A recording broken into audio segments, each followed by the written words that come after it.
Cette vidéo vous est présentée par la boutique lilojeu.ca, un service personnalisé par une équipe de passionnés d'ici.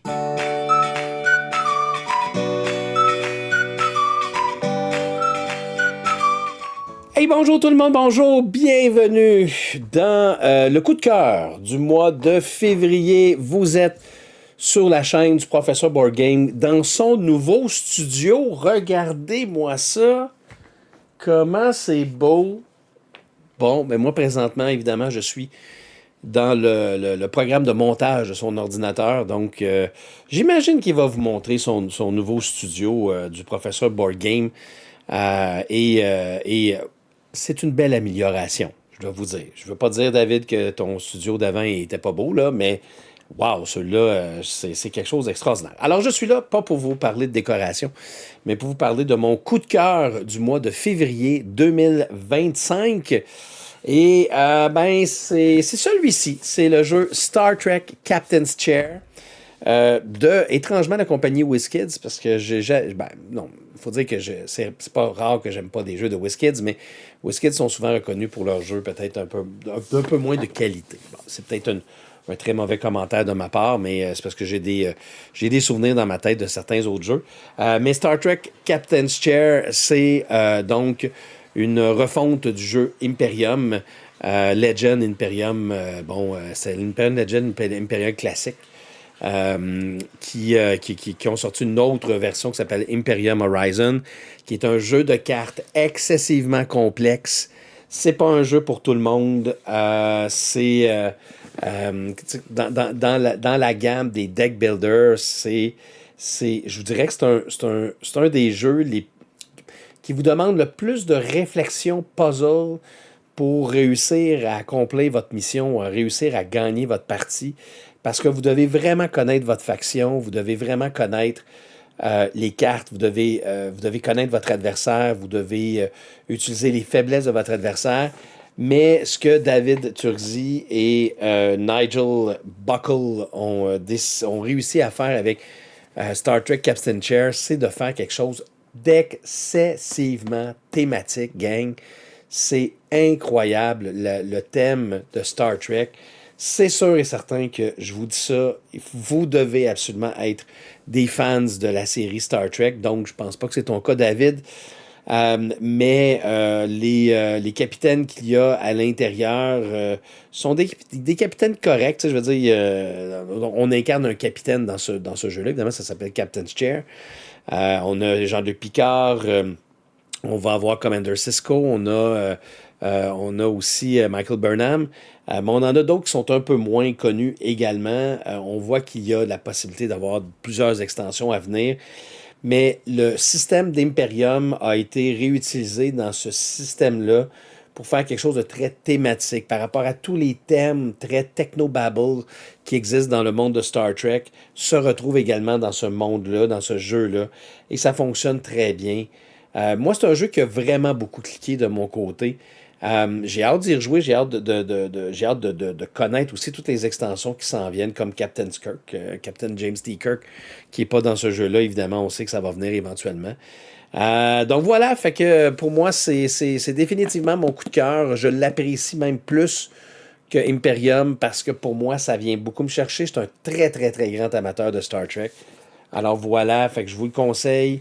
Si vous êtes des amateurs de la franchise, sinon, lancez-vous plutôt dans Imperium. Vous allez voir, c'est à peu près le même système de jeu. Alors voilà, c'était mon coup de cœur. Je vous souhaite un magnifique mois de mars. Il commence déjà à faire beaucoup plus chaud chez nous. La neige fond. Alors, on se revoit très bientôt. Bye bye tout le monde. Notre coup de cœur des dernières semaines va à Cyclades, l'édition légendaire. C'est une réédition du jeu de Bruno Catala et Ludovic Maublanc qui apporte des nouveaux plateaux et différentes choses. Cyclades, c'est un jeu expert pour 2 à 6 joueurs pour des parties d'environ 90 minutes. Les Cyclades, ce sont des îles en Grèce, donc c'est là que l'action va se passer, mais là, après ça, laissez faire la réalité parce qu'on est plongé dans la mythologie grecque. Donc, c'est un jeu de contrôle de territoire où est-ce qu'on va déployer nos soldats, nos armées, nos flottes pour aller conquérir des territoires et s'accaparer les ressources qui nous procurent de l'argent. Pour mener à bien cette quête-là et l'emporter, on va aller s'attirer les faveurs de différents dieux. Donc, chaque tour de jeu, c'est une enchère où est-ce qu'on va devoir mettre de l'argent, donner en offrande des pièces d'or aux dieux dont on veut obtenir la faveur. Et c'est vraiment intéressant comme jeu d'enchères parce que là, c'est là que ça se passe. Si, par exemple, je veux construire ma flotte, bien, c'est à Poséidon que je vais donner de l'argent, mais mon adversaire peut décider qu'il veut encore plus que moi la construire et renchérir et me chasser en offrant plus de pièces d'or. Donc, il y a vraiment dans les tours de jeu là, une belle stratégie qui se met en place. Puis ensuite de ça, bien, on va utiliser chaque dieu pour faire différents mouvements, différentes actions. Il y a des bêtes de la mythologie également qu'on va pouvoir engager pour qu'elles se battent à nos côtés. Donc, vous avez Pégase, la Méduse, il y en a une panoplie, ainsi que plusieurs héros de la mythologie grecque. Donc, c'est vraiment un beau jeu. C'est un jeu expert, mais c'est un jeu que j'ai trouvé facile à prendre en main. Les règles sont simples, ça prenne bien. Ils disent 2 à 6 joueurs. C'est un jeu qui va prendre toute sa capacité lorsqu'on va être 3 à 6. À 4 joueurs, il offre la possibilité de jouer en équipe ou chacun pour soi. Et à 6 joueurs, bien là, on est obligé de jouer en équipe de 2 pour essayer de faire gagner notre équipe. Le premier joueur qui va réussir à construire ou posséder 3 métropoles va remporter la partie. Ça peut être par la force militaire, ça peut être en acquérant des philosophes, ça peut être de différentes façons. Il y a 4 façons d'obtenir des métropoles et de l'emporter. Mais c'est vraiment un jeu là, qui va nous faire réfléchir à faire les bons mouvements au bon moment. J'ai particulièrement aimé le nouveau plateau de Cyclades qui est en pièces détachées, donc qui va offrir de partie en partie des cartes qui sont nouvelles, qui vont changer les îles d'endroit, de grosseur, etc. Donc, ça amène une belle diversité au jeu. Donc, Cyclades, c'est la réédition légendaire des auteurs Bruno Cathala et Ludovic Maublanc. C'est un super jeu expert pour 2 à 6 personnes que je vous conseille fortement. Bonjour, Martin de l'Atelier du Meeple. Merci au professeur Board Game de nous recevoir pour ses coups de cœur du mois de février 2025. Ce mois-ci, je veux vous parler d'un jeu de 2024 qui s'appelle Explorers of Navoria, les explorateurs de Navoria, et aussi son extension Forgotten Lands. C'est 2 petites boîtes assez intéressantes. Des fois, vous êtes à la recherche d'un jeu qui va plaire à un public un peu plus large. C'est sûr que le niveau de complexité n'est pas comme un Unconscious Mind où vous ne casserez pas la tête comme à Tolkien, mais le jeu est quand même très bien fait. La dernière fois que j'ai vu un rapport complexité est très bien fait et joli, c'était avec le jeu La Rivière de l'Or. Que j'ai beaucoup apprécié. C'est dans la même gamme, c'est-à-dire que c'est un jeu qui est magnifique, les illustrations sont cute, la production est belle et de bonne qualité, et vous avez un jeu engageant qui ne sera pas très difficile à expliquer. Vous faites quoi dans les explorateurs de Navoria? Bien, c'est assez simple. À votre tour, vous allez piger 2 jetons dans un sac, et vous allez en choisir un des 2. Vous le mettez sur une carte qui correspond à la couleur du jeton. Puis vous prenez une des cartes qui a du marché de cette couleur-là et vous l'ajoutez à votre tableau. Vous allez faire un tableau de 9 à 12 cartes, dépendamment à combien de joueurs vous êtes. Mais ce qui est intéressant dans ce jeu-là, c'est que ça ne s'arrête pas là. C'est qu'une fois que vous avez votre carte qui vous donne des ressources ou des habilités ou des points de fin de partie, il y a toutes sortes de choses à aller chercher. Bien, ça, c'est la première partie du jeu. Dans un deuxième temps, et ça dans l'ordre inverse, vous allez prendre tous les jetons qui ont été mis sur les cartes et vous allez pouvoir les placer sur le plateau de jeu pour sélectionner une des actions qui correspond à la couleur du jeton. Alors, il y a toute une organisation de vos priorités dans les choix que vous allez faire dans ce jeu-là. Et c'est pas tous les jours qu'on voit quelque chose qui offre ce petit niveau de décision, si vous voulez, super crunchy, super intéressante, qui des fois sont une évidence, oui, mais c'est l'ordre dans lequel vous allez faire les choses, puis la possibilité que vous allez avoir de le faire. Alors, les explorateurs de Navoria, ça se joue rapidement. À 2, on peut facilement jouer 2-3 parties dans une soirée. C'est rapide comme ça. Ils disent 20 minutes par joueur à peu près. Avec l'extension, vous pourrez le jouer jusqu'à 5 joueurs. C'est beaucoup plus crunchy, plus il y a de joueurs, parce que ça scale pas beaucoup le nombre de cartes. Alors, quand vous jouez à 2, il y a beaucoup de cartes. Quand vous jouez à 3, il y a le même nombre de cartes. Enfin, vous avez moins de choix. Mais c'est pas toujours... quand vous jouez à 4, là, il y a beaucoup moins de choix. Puis si vous jouez à 5, vous allez prendre moins de cartes, mais il reste qu'il n'y a pas beaucoup de choix en dernier. Fait que c'est le seul downside du jeu au niveau du choix des cartes. Après ça, pour les actions, ben, c'est à vous de prioriser ce qui vous intéressera le plus. Alors, je vous le suggère, si vous ne l'avez pas essayé, pour un public un peu plus large, Explorers of Navoria. Salut les gamers, Sam de Board Game Duel, de retour pour les coups de cœur. Et pour le mois de février, mon choix va aller sur Elder Scrolls Betrayal of the Second Era. Donc le petit dernier de Chip Theory Games. C'est une version 2.0 du jeu Too Many Bones. Si vous connaissez ce jeu-là, ça lui ressemble beaucoup. Mais c'est dans l'univers de Elder Scrolls, donc la populaire série de jeux vidéo. C'est un gros jeu de combat tactique. On va chacun avoir notre personnage qu'on va pouvoir faire monter de niveau et faire évoluer au cours de la partie et même au cours d'une campagne. Dans le fond, le jeu propose des campagnes de 3 sessions de jeu. Et une session de jeu, ça peut être un bon 3-4 heures. Donc, c'est du très gros jeu, du très lourd. Mais c'est...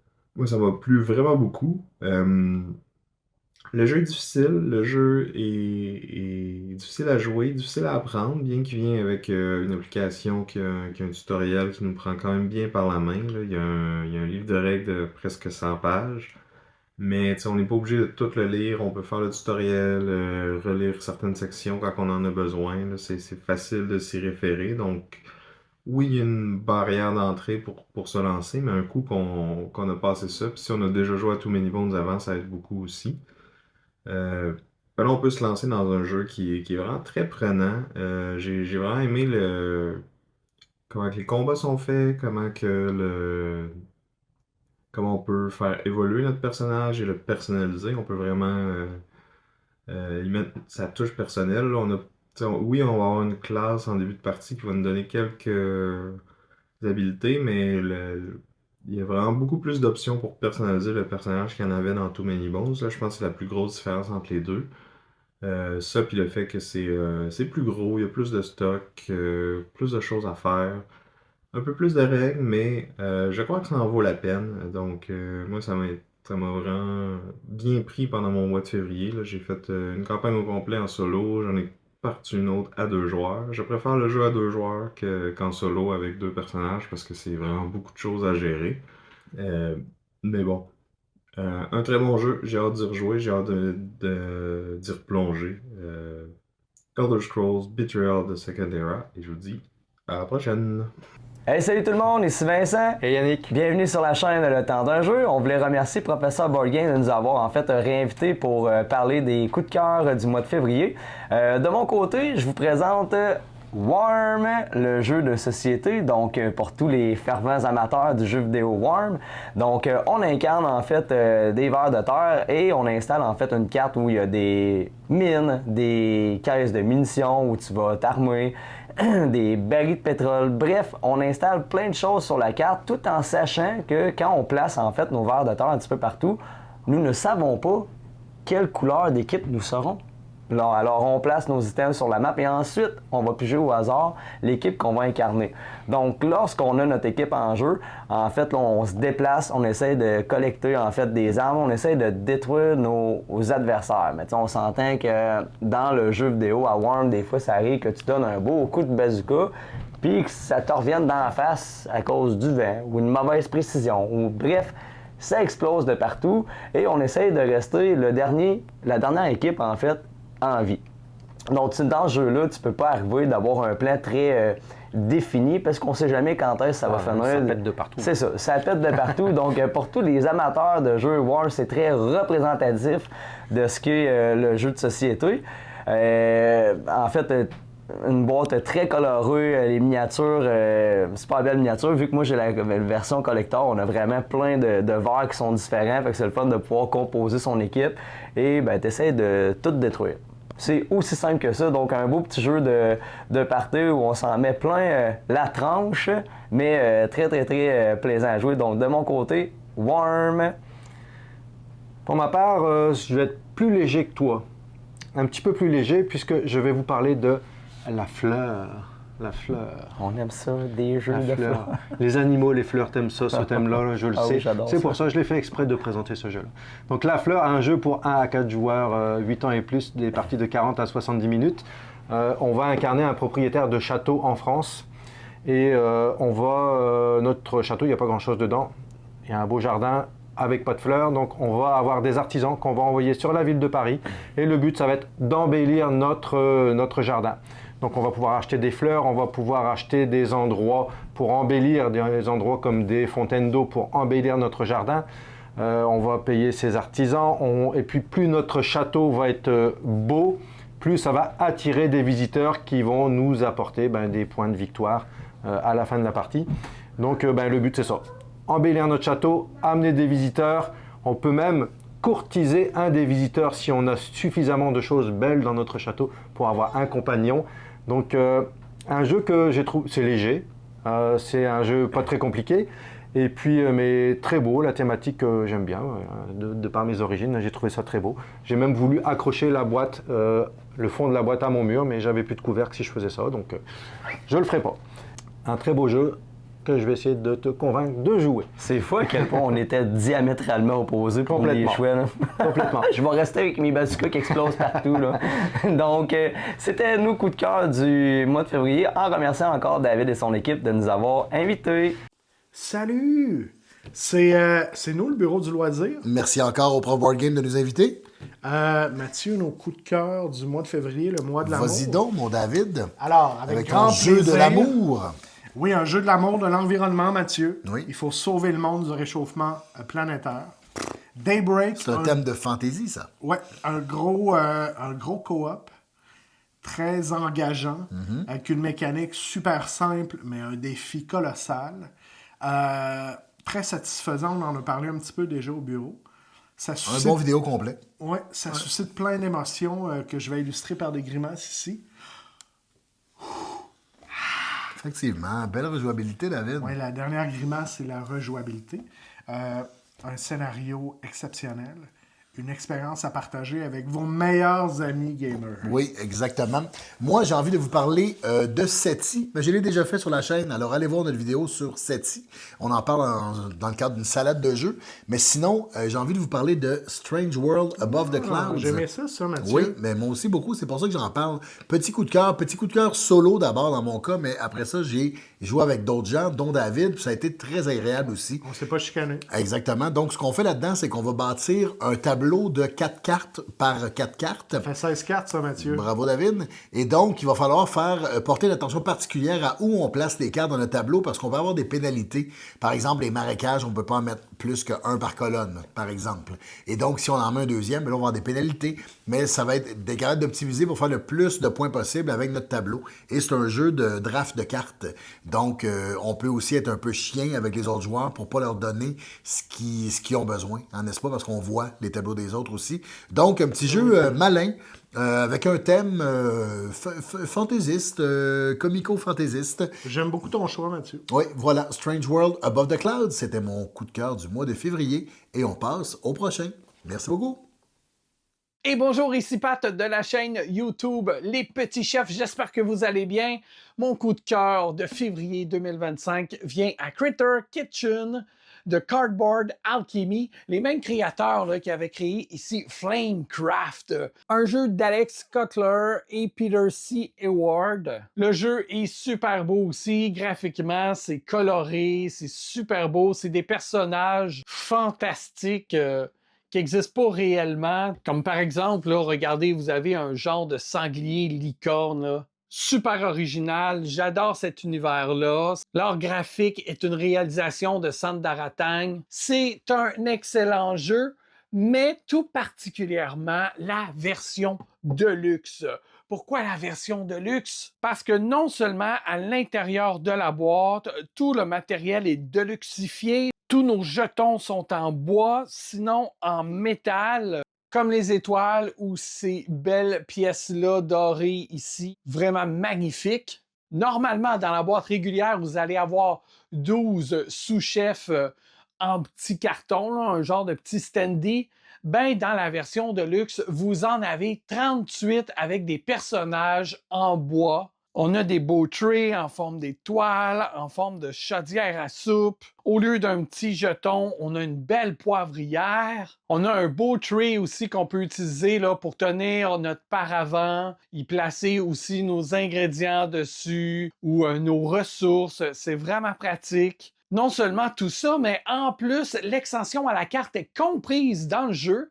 Avec, regardez ce tray-là, il y a plus de 161 pièces, soit en bois ou en métal, qui vient avec pas loin de 20 modules supplémentaires que vous pouvez ajouter à votre jeu. Bien évidemment, ça apporte une belle rejouabilité au jeu. Bref, la version de luxe est vraiment superbe. Parlons du jeu maintenant. Thématiquement, vous gérez un restaurant et vous allez devoir impressionner un critique qui vient critiquer non seulement des plats qu'il va vous défier de réaliser, mais à la toute fin, vous allez devoir présenter vos 7 meilleurs ingrédients. Donc, il va s'en suivre là, un paquet de pointages différents, comme celui-là qui a le plus de soupe va gagner une étoile. Les joueurs vont aussi gagner une étoile pour chaque ingrédient qui est de meilleure qualité.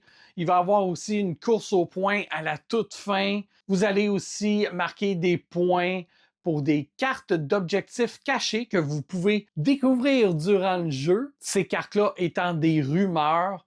Donc, le thème est vraiment bien réussi. Le jeu est le fun. C'est juste pour tout le monde. C'est parfait. C'est vraiment le fun. L'interaction entre les joueurs fonctionne vraiment bien, là, surtout quand on découvre les cartes pour aller voir dans quel lieu les personnages vont, puis là, on se rend compte qu'on a la compétition. « Oh non, je pourrais pas ramasser l'ingrédient que je voulais. Zut, je me rabats sur un autre ingrédient que j'ai moins besoin. » Bref, c'est vraiment excellent. Critter Kitchen est pour moi un vrai délice. Je vous le recommande. C'est comme manger un plat principal, mais qui goûte le dessert. C'est vraiment excellent.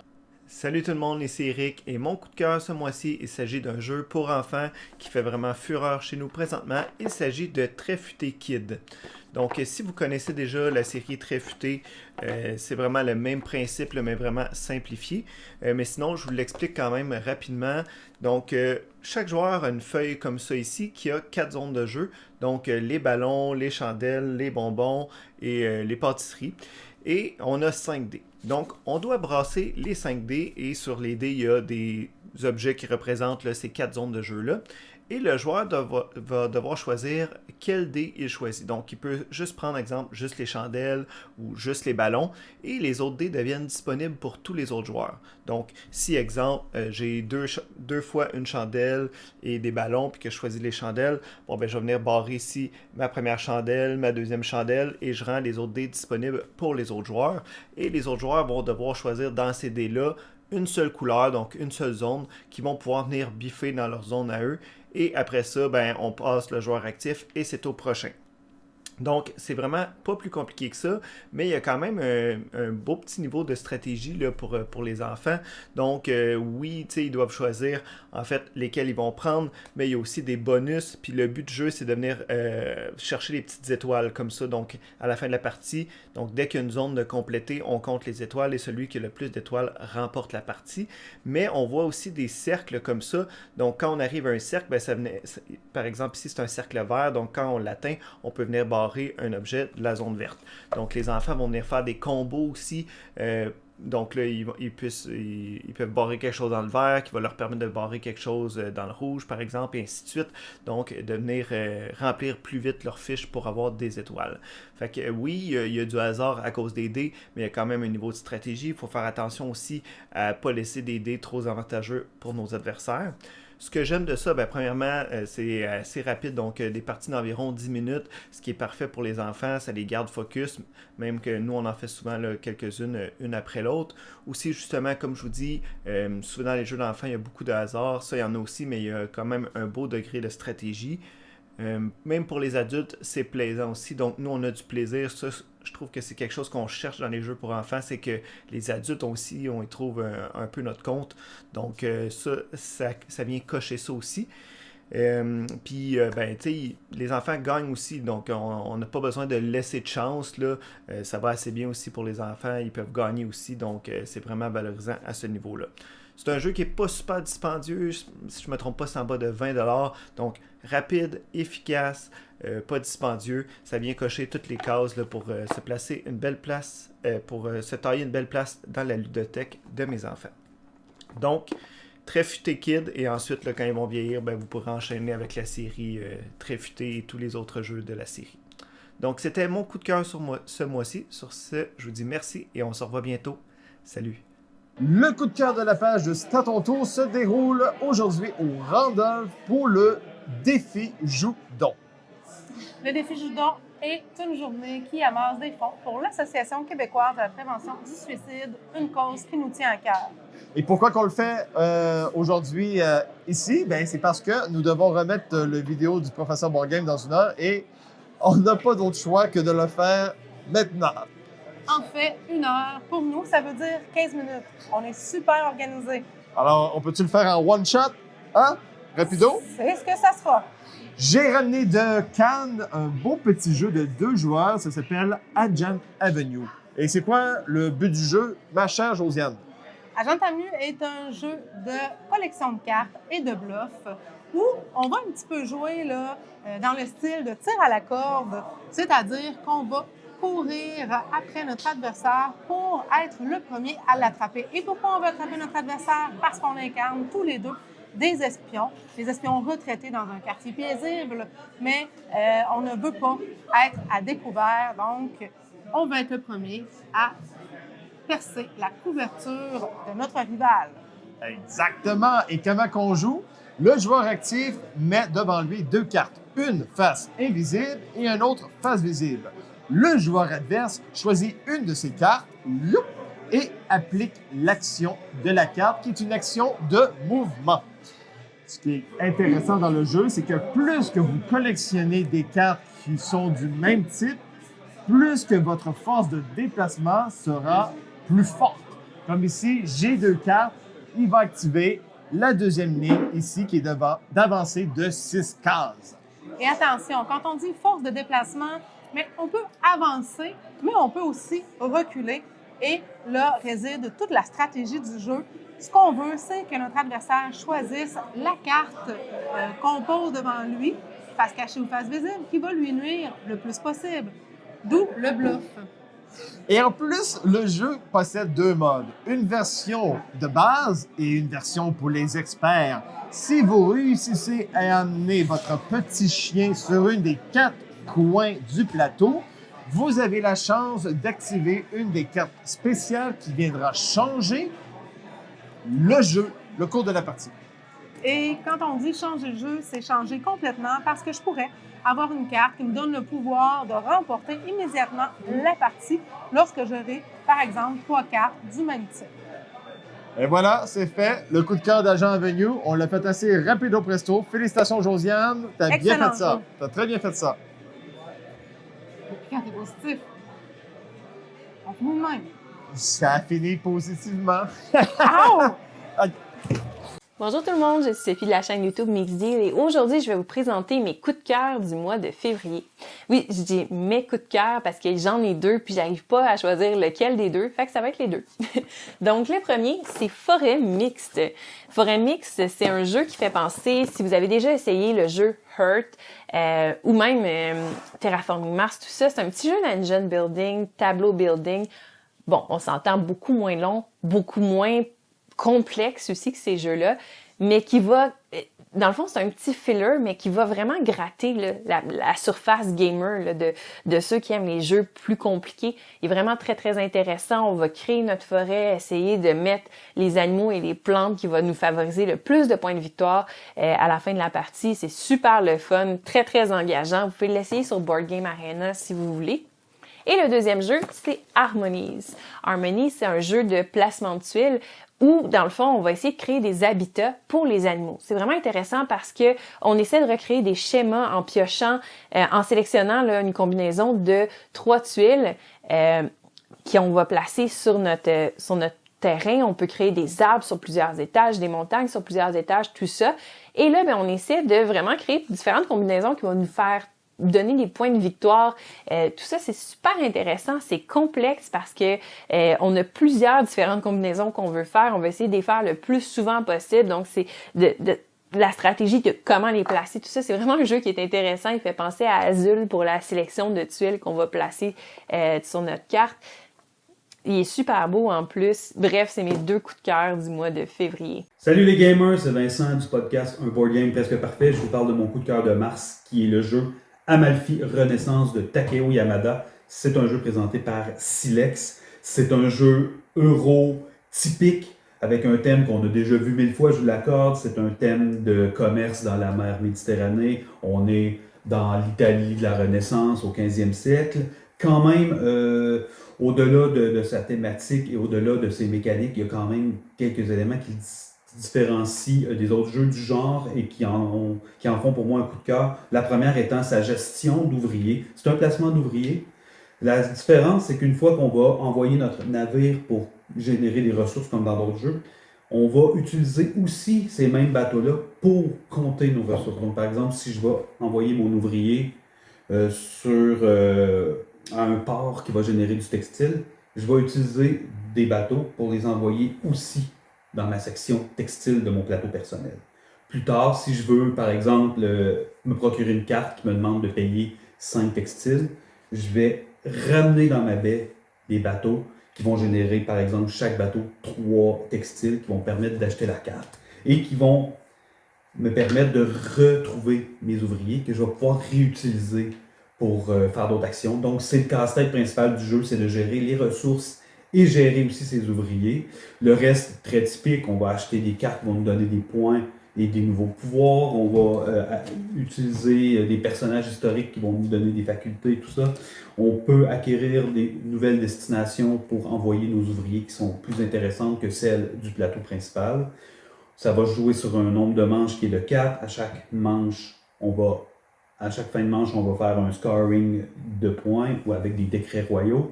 Il y a aussi des titres qui sont des objectifs à atteindre pendant la partie pour faire d'autres points. On va faire ça, comme je disais, 4 manches.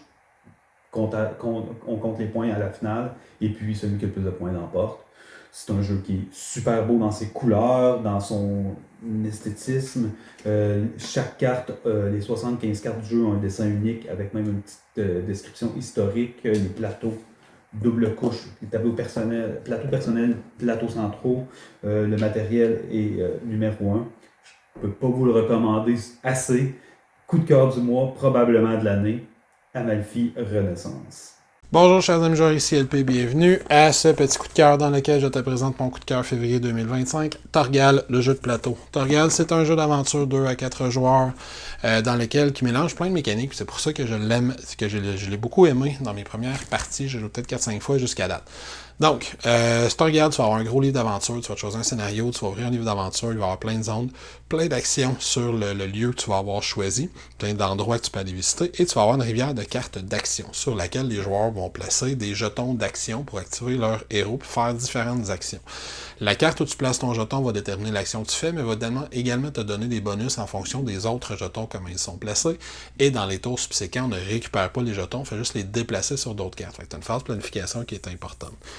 Et là, le reste, c'est vraiment de la découverte selon le scénario que tu vas avoir choisi. Tu vas avoir des actions, tu vas récolter des ressources. Ensuite, via d'autres actions, tu vas les déposer à d'autres endroits pour entreprendre différentes actions narratives qui sont guidées par un livre des récits dans lequel tu as un paquet de petites actions narratives que tu vas lire, des petits paragraphes que tu vas lire à l'intérieur du jeu, au fur et à mesure que ton aventure va avancer. Fait que tu peux par exemple aller aider des mineurs à excaver une caverne pour aller chercher des minéraux. Fait que les mineurs vont t'aider. Ensuite, tu vas gagner des jetons qui représentent la rébellion des mineurs que tu vas pouvoir aller dépenser ailleurs pour vaincre des gardes, par exemple. Tu vas avoir des actions, tu vas explorer une espèce de deck voyage. Tu vas avoir des actions, tu vas récupérer des objets que tu vas pouvoir utiliser au combat plus tard ou en explorant justement le dit voyage. Tu vas avoir des actions, tu vas combattre des gardes, différents soldats, des ennemis via un système de polyomnos intéressant où tu vas placer des polyomnos sur les cartes ennemies pour tenter de couvrir leurs points de vie, les vainquants ainsi. Quand tu vas recevoir des dégâts, ça va également être un système de polyomino. Même quand tu vas voyager, ça va être un système de polyomino. Fait qu'on utilise le polyomino de différentes façons. Tu vas monter de niveau, tu vas te déplacer d'une zone à l'autre, tu vas avoir des actions de sacrifice, tu vas avoir des cartes événements qui vont être révélées entre les tours. Fait que tu vas avoir un paquet de choses qui vont se passer, mais qui mélangent des choses qui sont pas nécessairement naturelles ensemble. La récolte de ressources, du lancer de dés, combattre des ennemis, fait qu'il y a un aspect euro, il y a un aspect Ameritrash, il y a beaucoup de narration à l'intérieur du jeu, et ça représente fidèlement les illustrations de la vieille bande dessinée de Torgal, ce que j'apprécie beaucoup. Ça m'a rappelé des beaux souvenirs d'enfance. Petit défaut, comme les scénarios, il y a un certain script à l'intérieur d'un scénario, à force de le refaire, tu vas comprendre, tu vas optimiser tes actions davantage. Fait que je pense que quand tu as fait un scénario 2, 3, peut-être 4 fois, tu vas avoir fait le tour. Puis il y a 7 scénarios dans le jeu, fait qu'on parle de peut-être entre 15 et 27, 28 parties avant de dire j'ai besoin d'extension. Mais sinon, dans ces 15 à 25 parties-là, énormément de fun. Je pense que ça va être c'est super plaisant. J'ai pas fait les derniers scénarios, j'ai essayé les 3-4 premiers à quelques reprises. J'aime ça beaucoup jusqu'à date. Fait que Torgal, jeu de plateau, mon coup de cœur, février 2025. Bonjour à tous, c'est Marion de la chaîne Je vous explique les règles. Je suis super contente de vous retrouver encore une fois ce mois-ci pour vous parler de mon gros coup de cœur, Daydream. Daydream, c'est un jeu d'Anthony Perron et de Benoît Turpin, illustré par Mémé Candia. Donc Benoît Turpin qu'on connaît notamment pour la série Welcome to avec l'exceptionnel Welcome to the Moon. Donc pour un autre jeu de roll and write, on peut s'attendre à gros. Le jeu a été présenté à Cannes par son éditeur, Disto Studio, qu'on connaît pour Ephios, qui a été le premier jeu. Donc là, on parle du second jeu de l'éditeur. Gros enjeu.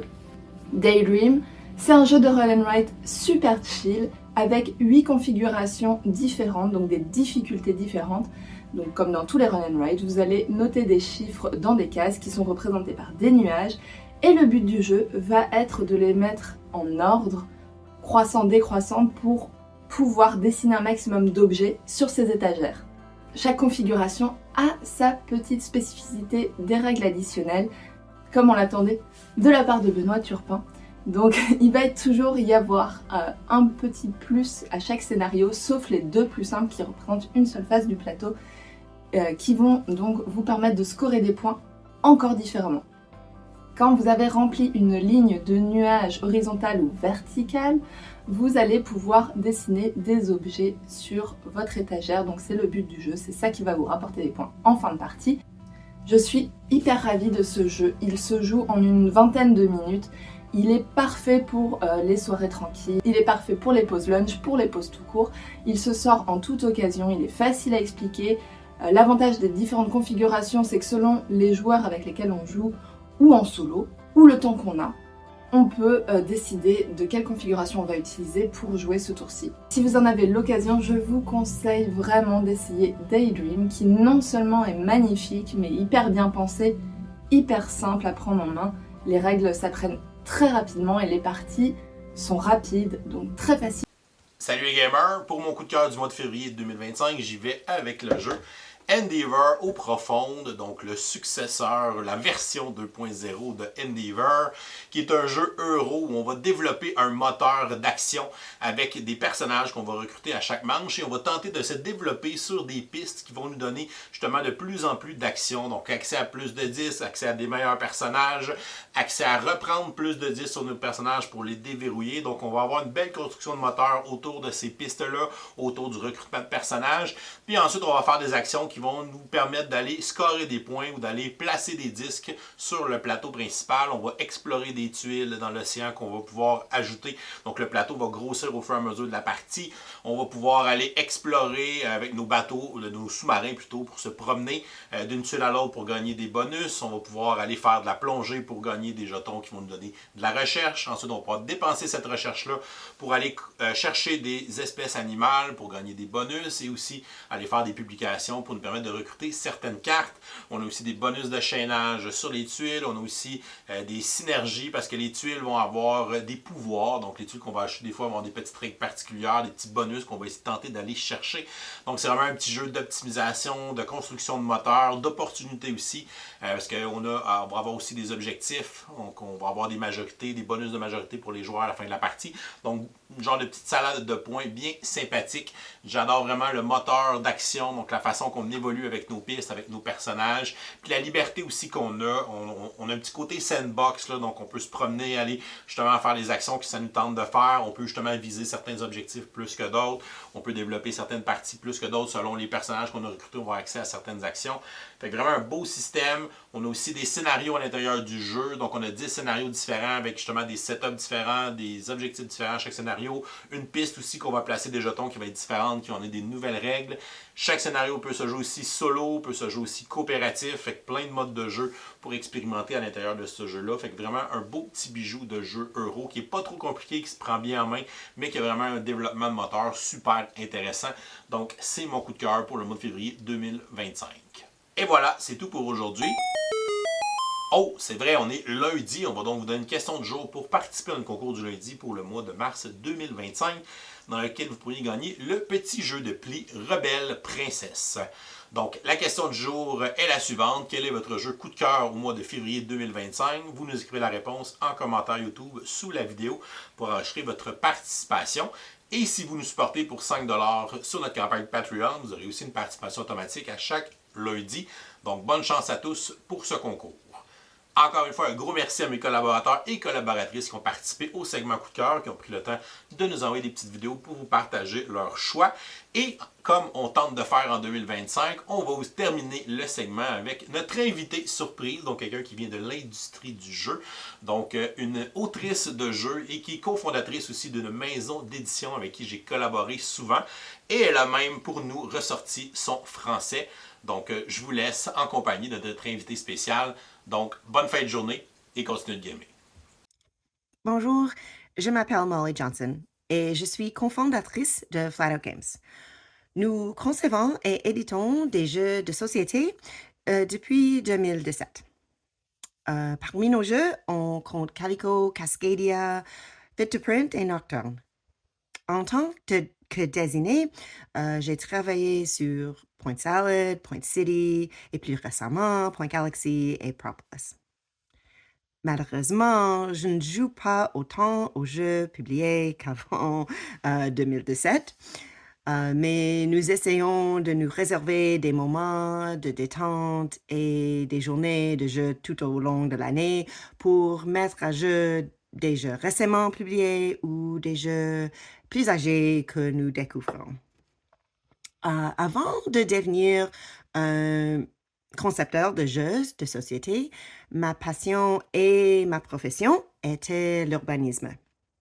Par conséquent, je trouve généralement la plupart des jeux avec le thème de la ville difficiles à jouer ou trop abstraits par rapport à la réalité. Mais j'ai joué récemment 3 jeux qui, selon moi, parviennent bien capturer la vie urbaine ou l'expérience de l'urbanisme. Le premier, qui va être familier à tous, c'est Cities, édité par Devir et conçu par Phil Walker Harding et Steve Finn. C'est un jeu, un excellent jeu approchable avec placement de tuiles, worker placement et set collection. Ça joue rapidement et me plaît tant que son thème que par le gameplay.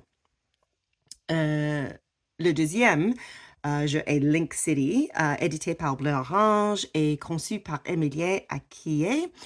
C'est un jeu coopératif qui capture assez bien le thème de la construction de villes et aussi des quartiers. C'est un jeu également rapide et léger. J'aime beaucoup la discussion sur l'emplacement des éléments de la ville et le choix entre 2 ou 3 locations. Le troisième jeu auquel j'ai joué récemment et auquel je pense encore est The Quiet Year. C'est un jeu d'Avery Alder. The Quiet Year est un jeu cartographie. On considérait probablement plus comme un TTRPG que comme un jeu de société. C'est encore un jeu où la discussion reflète la façon dont nous construisons l'histoire et nos communautés. Enfin, mes coups de cœur sont des jeux qui rassemblent deux aspects ou passions de ma vie. Et j'aimerais bien savoir ce que vous pensez de ces jeux. Merci bien.